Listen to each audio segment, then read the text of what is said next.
Possessives are another unique question prompt that's part of the form, structure, and sense within the grammar.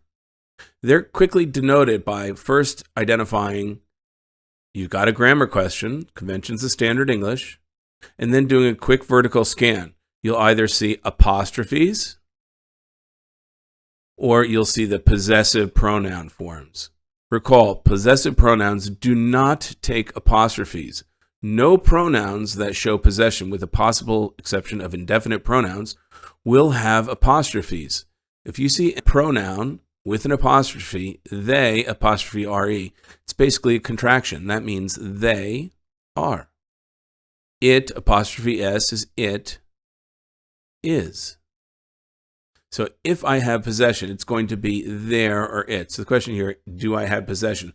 Something's findings were based on, well, something's findings, that's possessive. I could turn that around and say the findings of something. If that's the case, I know there's possession. So something's findings were based on. So is it plural or singular? So it's not these options. It's going to be possessive. And it's both Watson and Crick that made the discovery. So it's their findings were, we can see from the verb is plural. So it would be there, the plural, not the singular possessive. Away from pronouns, we can always identify possessive issues with apostrophes. They often come in pairs. We see apostrophe for people and apostrophe for stories, and different combinations of the two. One apostrophe, not the other apostrophe, not the one, possibly both being possessive.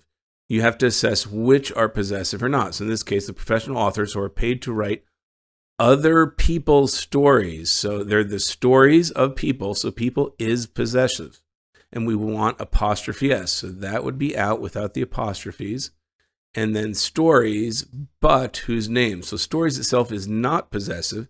So I don't want that, but I do want that. So it's other people's stories. Note, general apostrophe rules are possession. You can look at singular, plural. Is singular, we add apostrophe s. If it's plural, s apostrophe. But the better way to think about it actually is we take the possessor, whatever it is, whatever the possession noun is.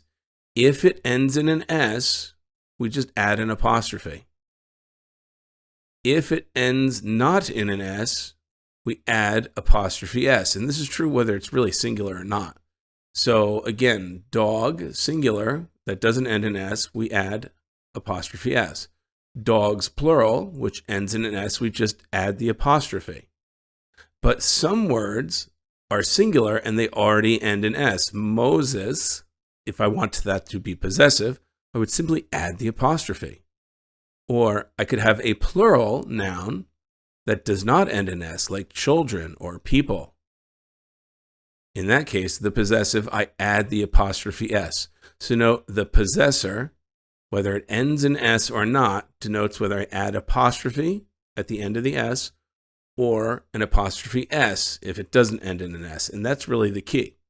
And that could be true regardless of singularity or plurality. Note, many of the problems will force the issue of singular and plurality on you.